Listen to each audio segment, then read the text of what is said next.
Hi guys, welcome back to the Fiber and Fables podcast. My name is Jess. This is Summer. You can call me Fiber or Fables. I go by both. So in today's video, we are going to be discussing the Wicked Sex Cardigan. So I have not seen the second movie. I have seen the first. Loved it. I have been hearing a few things about the second movie. I don't know why they even needed a second movie, but I guess that's another topic for another day. I am a really big fan of Wicked. I did see the Broadway play last year on Valentine's Day. My husband surprised me with tickets. I even knitted Petite Knit's winter clutch just for the occasion. So it was a very special day for me. And I even saw a lot of really great knits that day. I saw people with, because it was Valentine's Day, I saw one woman, she had a pink cardigan with like green hearts all over it, like the same Wicked colors, and loved it. And I love all the songs. I've had them stuck in my head for the past few years, ever since probably they announced that they were even making a movie. So I have not seen the second movie, so you can totally spoil it for me. I'm totally fine with that.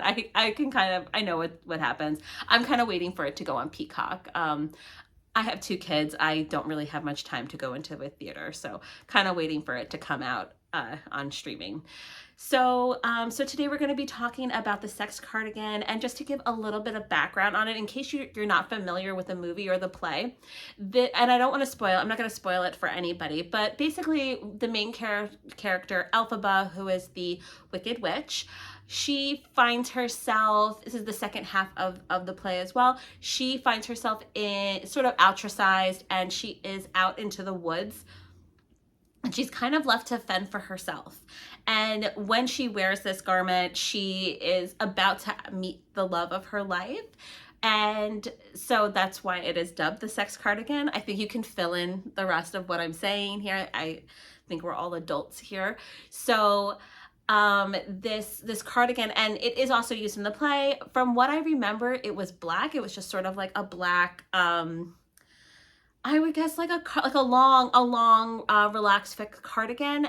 It was more like roby. I don't remember if it was knitted in the play, but in the movie, this particular piece was created by Paul Tanswell, who is a Oscar-winning costume designer. He is no stranger to Broadway. He has done Bring in the Noise, I think it's called Bring in the Noise, Bring in the Funk, back in the 90s. And he has been on countless Broadway plays.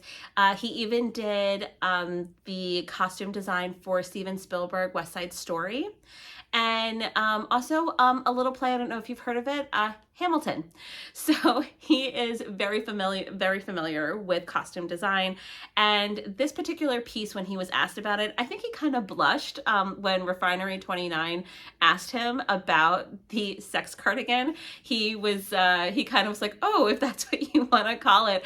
But he did mention that he did work with Cynthia on this particular piece, and that she felt that her character wanted it to be something that she was very comfortable in, something that she can kind of hide in, sort of like a robe. He described it more like a robe. So, and even Cynthia also backed that statement up too when asked about it, is that she wanted it to be something that would cover her. And it makes sense. The vulnerability of this character at this particular moment, or this particular part of the movie, is where she is very vulnerable, and she is about to see the love of her life, and she's wearing some lingerie. I have not seen the movie, so I don't know the level of lingerie that they have her in, but the cardigan is sort of supposed to be like a protector, sort of like to protect her. And I thought that was just such a beautiful way to describe a garment in general. And I think this is one of the many moments that we see fashion reflective in the moment of time. And we see this through in movies, we see this in media, we see this in history. And I do have a video that I'm working on that should be coming out soon about this topic, about sort of how fashion and our current social climates can go hand in hand. So be sure to look out for that. But this cardigan has actually been getting a lot of buzz in the knitting community. So it's a sort of a chunky yarn, long shrug cardigan. It has excellent stitch definition. It was not easy to find. I could not find what that particular piece was made of. It's supposed to be made of things that she found in the forest. So bark, I'm assuming grass and trees and that sort of thing. It was supposed to be something that she made, that she created. And that is something that we see throughout the movie, is that Elphaba is somebody who is such a powerful being that she is kind of creating a world around her with all of her powers. So this cardigan is just one item in her creation, and it is getting a lot of buzz in the knitting and yarn community. I saw on Reddit that people are like, oh, that is so ugly, it is just hideous, I would never wear that. It does have this very shredded, gaping holes look, and I did see a few people on Instagram trying their best to recreate it, of course in their own style with their own details, because I understand like it probably would be really hard to create a lasting piece with the way that it was. Remember, this is costume design. This is not regular design where things are meant to be functional. Things are supposed to hold up. This is supposed to be something that is just showing us without telling us. And that's a lot of what happens in theater and in movies. They are trying to show us how what is going on rather than giving us words on it. So some people are saying that it's hideous and they would never wear it, and some people love it. Some people are like, I totally want to make this and want to wear this. I did see somebody on Ravelry create this and have a pattern. I will link that below, and I think they did a really good job of recreating it. I could see this probably being made out of wool. I'm not sure if Cynthia's was made out of wool because but it might have been.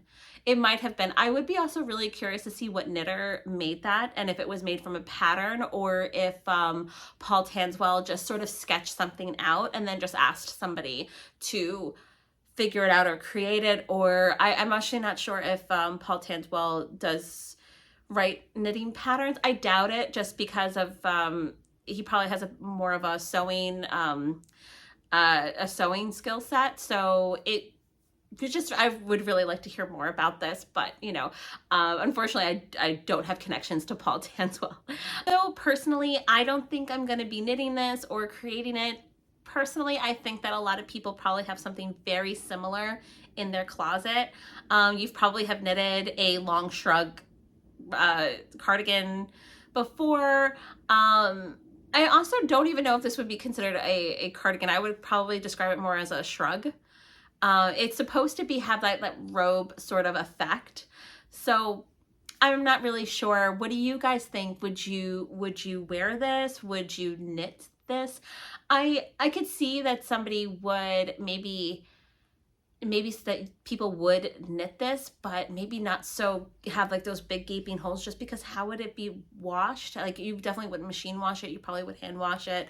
But you know what? And also personally, things with holes in it, things that have those kind of like fringe coming off of it, I tend to not gravitate to, just because they just tend not to last that long. So, but that's my own personal opinion. What do you guys think? Do you guys like it? Do you guys hate it? Is it a very polarizing subject for you? Let me know down below.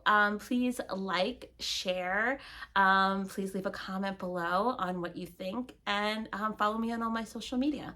Okay, let's be friends. Bye guys.